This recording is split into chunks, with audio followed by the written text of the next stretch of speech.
So guys, जब से market में नए नए मोबाइल फ़ोन्स आए हैं हर कोई फ़ोटोग्राफ़र बन गया है, लेकिन हर कोई अच्छी फ़ोटोग्राफ्स नहीं खींच पाता है।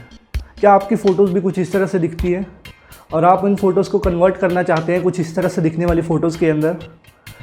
देखते रहिए ये वीडियो, और इस वीडियो में मैं आपको सिखाऊंगा कि आप किस तरह से एक अनप्रोफेशनल फ़ोटो को कन्वर्ट कर सकते हैं कुछ इस तरह से प्रोफेशनल दिखने वाली फ़ोटो के अंदर।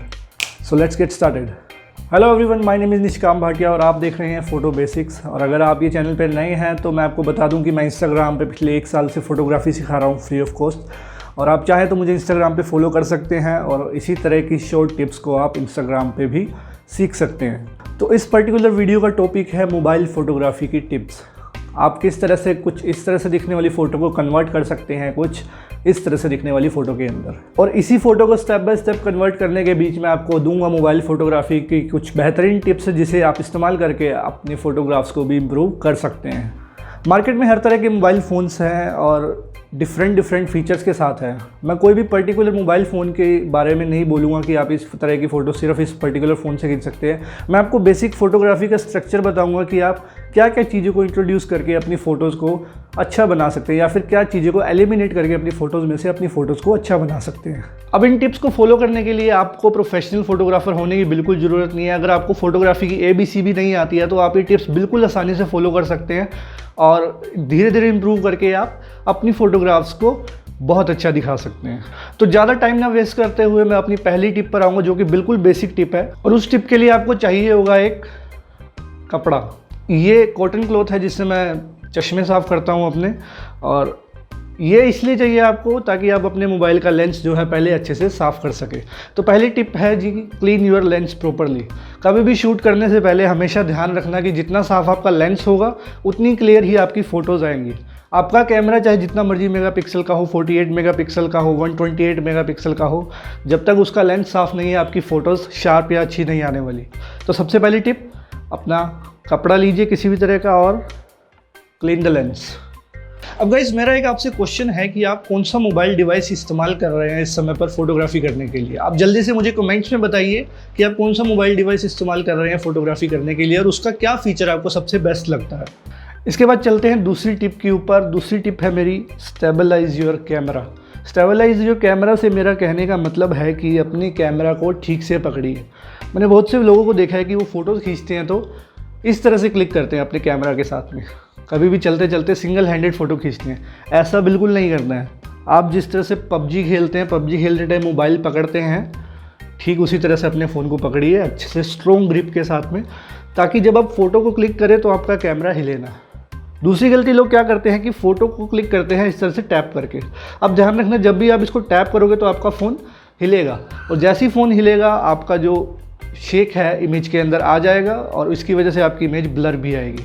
तो फ़ोन को अच्छे से स्ट्रांगली होल्ड करना है, अपनी एल्बोज़ को टक करके रखिए और क्लिक कीजिए। अब इसका अल्टरनेट ऑप्शन है कि आप एक मोबाइल ट्राइपॉड में इन्वेस्ट कर सकते हैं। मार्केट में ढेरों तरह के मोबाइल ट्राइपॉड्स है, आप अपने बजट के हिसाब से किसी भी ट्राइपॉड को चूज़ कर सकते हैं। हर कोई ट्राइपॉड आपके लिए बेस्ट रहेगा जो आपके मोबाइल को अच्छे से होल्ड कर सके। देन बढ़ते हैं टिप नंबर 3 की तरफ, जो कि है क्लियर द डिस्ट्रैक्शंस। अब आपको अपने सब्जेक्ट को फोकस में रखना है, आपको अपने सब्जेक्ट को प्रायोरिटी देनी है। तो आप अपने व्यूअर के लिए इतना ज़्यादा उसके लिए मुश्किल मत खड़ी कीजिए कि आप सब्जेक्ट के साथ साथ और 1000 चीज़ें रखिए। अब जैसे कि इस पर्टिकुलर इमेज के अंदर आप देख सकते हैं कि पीछे कितनी सारी डिस्ट्रैक्शंस है। हेलमेट पड़ा है, देन सोफ़ा का कपड़ा है, देन कर्टेंस है, लाइट कहीं से भी आ रही है। तो इन सब डिस्ट्रैक्शन को रिमूव करके एक अपने सब्जेक्ट की पोजीशन को अच्छे बैकग्राउंड के साथ में प्लेस किया है मैंने। तो आप भी कुछ इस तरह से ही अपने सब्जेक्ट को अच्छे बैकग्राउंड के साथ प्लेस कर सकते हैं जहाँ पर डिस्ट्रैक्शन कम से कम हो। और अगर आपके पास कोई भी ऑप्शन नहीं है तो वेट कीजिए थोड़ा। अगर आपको बैकग्राउंड में लोग दिख रहे हैं, वेट कीजिए थोड़ा, लोगों को हटने दीजिए। जहाँ पर बेहतर लाइट है, जहाँ पर बेहतर बैकग्राउंड है, जहाँ पर डिस्ट्रैक्शंस कम है, वहाँ पर ही अपने सब्जेक्ट को प्लेस कीजिए। अब सब्जेक्ट को आपने प्लेस कर दिया ऐसे बैकग्राउंड के साथ जहाँ पर डिस्ट्रैक्शंस कम है। अब इसके बाद बारी आती है एक लाइट सोर्स की। आपको लाइट सोर्स जो है जितना ब्राइट हो सके उतना ब्राइट चाहिए, क्योंकि आपका जो मोबाइल फ़ोन है हर किसी का अच्छे से लाइट को कंट्रोल नहीं कर सकते, अच्छे से लो लाइट में फ़ोटोज़ नहीं खींच सकता है। तो जितना अच्छा लाइट सोर्स होगा, जितना ब्राइट लाइट सोर्स होगा, उतनी फ़ोटोज़ भी आपकी अच्छी आने वाली है। तो सबसे ब्राइट सोर्स हमें जो नेचर ने दिया है वो है सन। आप सनलाइट का इस्तेमाल कीजिए, बिल्कुल नेचुरल लाइट का इस्तेमाल कीजिए, और अपने सब्जेक्ट को जितना हो सके विंडो के पास लेकर आइए, या फिर आप बाहर सब्जेक्ट को शूट कर रहे हैं तो हो सके उसको शेड के अंदर शूट कीजिए, ताकि उसकी जो शेडोज़ हैं वो कहीं ना कहीं आपको डिस्ट्रैक्ट ना करें। तो जैसा कि मैंने कहा था आपको कि डिस्ट्रैक्शंस को अवॉइड करना है, तो शैडोज़ भी आपके सब्जेक्ट के अंदर डिस्ट्रैक्शंस ला सकती है। तो शैडोज़ को अवॉइड करने के लिए सब्जेक्ट को शेड में शूट कीजिए, और अगर आप इंडोर शूट कर रहे हैं तो उसको विंडो के पास शूट कीजिए, ताकि विंडो से जितनी सॉफ्ट लाइट हो सकती है उतनी सब्जेक्ट से टकराकर कैमरा के अंदर आए और आपको एक अच्छी इमेज मिले। अब जो ये लाइट सोर्स था हमारा, इसको हम की लाइट बोलेंगे क्योंकि ये सबसे ब्राइट लाइट थी, ये हमारी मेन लाइट होगी। अब इसके साथ साथ आपको चाहिए एक फिल लाइट, जो कि सब्जेक्ट के बाद जो शैडो पड़ रही है उसको भी आप फिल कर सकें, या फिर जो सब्जेक्ट का एक पार्ट है वो अगर शेड के अंदर ज़्यादा डार्क जा रहा है आप उसको भी फिल कर सकें। तो उस फिल लाइट के लिए आप किसी भी वाइट पेपर का, वाइट कार्डबोर्ड का, वाइट थर्माकोल का, या फिर आप कुछ इस तरह का जैसे मैंने इस्तेमाल किया है जो अमेज़ॉन शिपिंग बैग्स होते हैं, इसके अंदर आप कोई कार्डबोर्ड को प्लेस करके आप इसका भी इस्तेमाल कर सकते हैं। ये काफ़ी शाइनी सरफेस होता है और लाइट टकरा कर आपके सब्जेक्ट को फिल कर देगी इसमें। अब इस टिप के बाद अगली टिप पर चलते हैं। हमारी लाइट हो गई, हमारा डिस्ट्रैक्शन से अवॉइड हो गया। अब हम चलते हैं अगली टिप पर, जो कि है आपकी फ्रेमिंग। अब फ्रेमिंग करने से पहले आपको जो सबसे पहली चीज़ अपने मोबाइल फ़ोन में ऑन करनी है वो है ये ग्रिड लाइंस।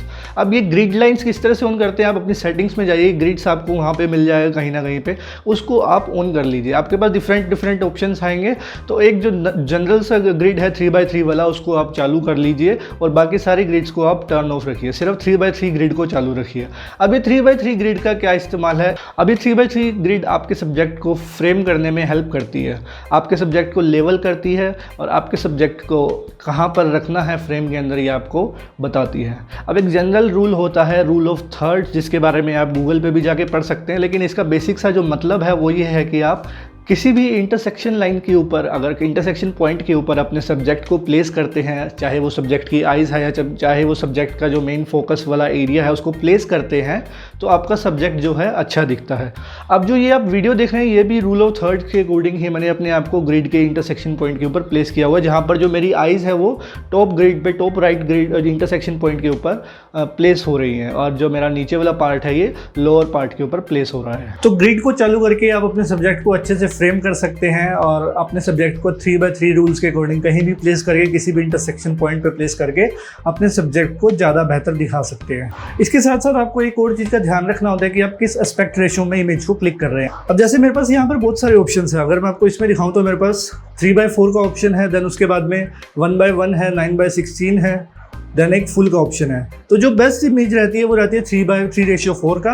और 3:4 इसलिए कह रहा हूँ क्योंकि आप 3:4 की इमेज को किसी भी तरह से आप एडिट कर सकते हो। तो ये एस्पेक्ट रेशियो जो है आपकी अपनी पर्सनल चॉइस होनी चाहिए, आपको कहाँ पर कौन से प्लेटफॉर्म पर इमेज को अपलोड करना है। मान लीजिए आपको इंस्टाग्राम पर अपलोड करना है तो 1:1 आपके लिए बेस्ट रहेगा, लेकिन मेरी राय में माने तो अगर आप 3:4 पे क्लिक करेंगे, उसको आप बाद में एडिटिंग के टाइम पे किसी भी तरह से क्रॉप करके किसी भी प्लेटफॉर्म के अकॉर्डिंग बना सकते हैं। तो 3:4 is the best for shooting images.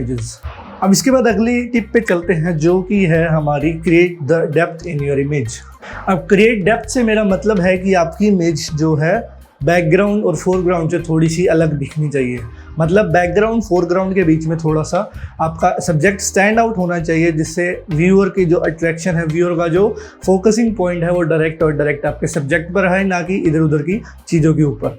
तो डेप्थ आप दो चीज़ों से क्रिएट कर सकते हैं। पहला तो आप बैकग्राउंड ब्लर करके अगर आप पोर्ट्रेट मोड में क्लिक करेंगे तो आप उससे भी डेप्थ को क्रिएट कर सकते हैं। और दूसरा ऑप्शन है कि आप डेप्थ को फोरग्राउंड के अंदर कुछ इस तरह के एलिमेंट्स रख के जिसके थ्रू आप शूट कर सके।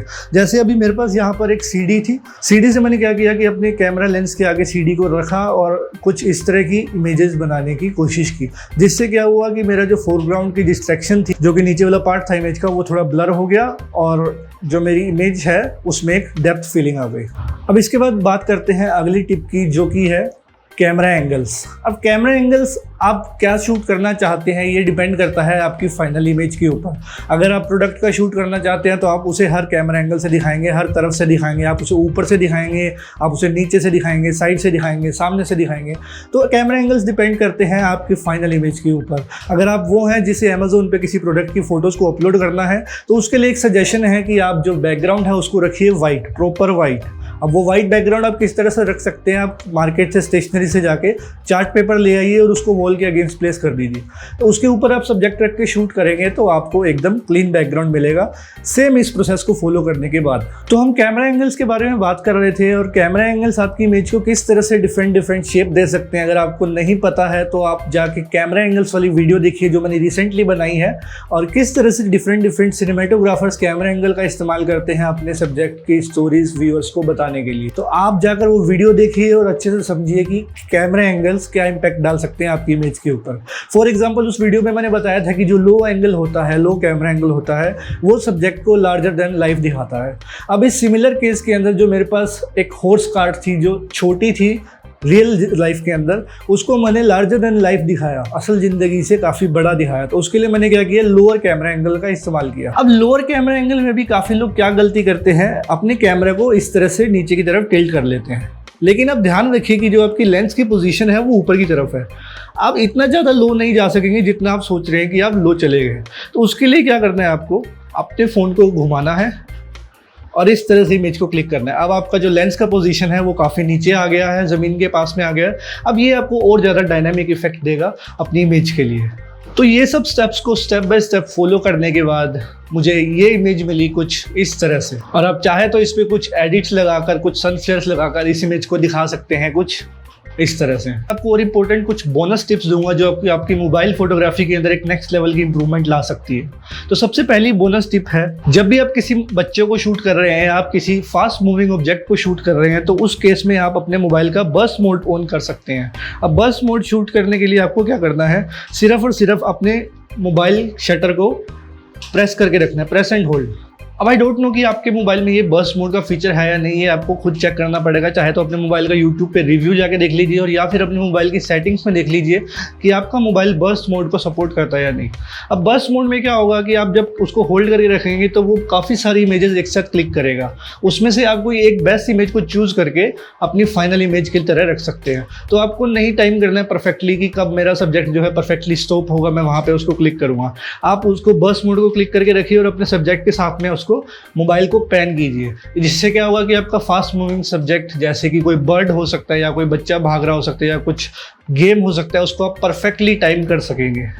और आजकल काफ़ी सारे मोबाइल्स में तो AI फीचर आ रहा है जिसकी वजह से वो आपको परफेक्टली टाइम्ड और परफेक्टली शार्प इमेज अपने आप ही चूज़ करके दे देगा, आपको सजेस्ट कर देगा। इसके बाद मेरी जो दूसरी बोनस टिप है वो ये है कि आप अपने मोबाइल के अंदर कभी भी जूम का इस्तेमाल मत कीजिए जब तक कि आपका मोबाइल जूम को सपोर्ट ना करता हो। जैसे कि हुआई के फ़ोन्स हैं, P9 फ़ोन है जो कि जूम को सपोर्ट करता है, और अभी मार्केट में काफ़ी सारे फ़ोन्स आ रहे हैं जिसमें जूम लेंस इनबिल्ट है, जिसमें आप जूम करेंगे तो किसी तरह की कोई दिक्कत नहीं आएगी। लेकिन आप नॉर्मल फ़ोन के अंदर अगर आप जूम करेंगे तो जूम करने से क्या होगा, आपकी इमेज फाइनल रिजल्ट है जो पिक्सेलेट करेगी।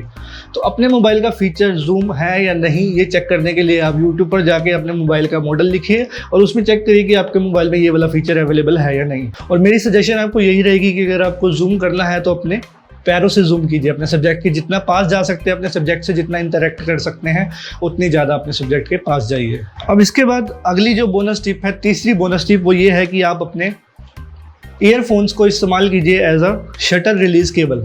ईयरफोन को प्लग कीजिए, आप अपना कैमरा ओपन कीजिए, देन जो आपका माइक का बटन है उसको आप प्रेस करेंगे तो आपकी जो इमेजेस है वो क्लिक हो जाएंगी।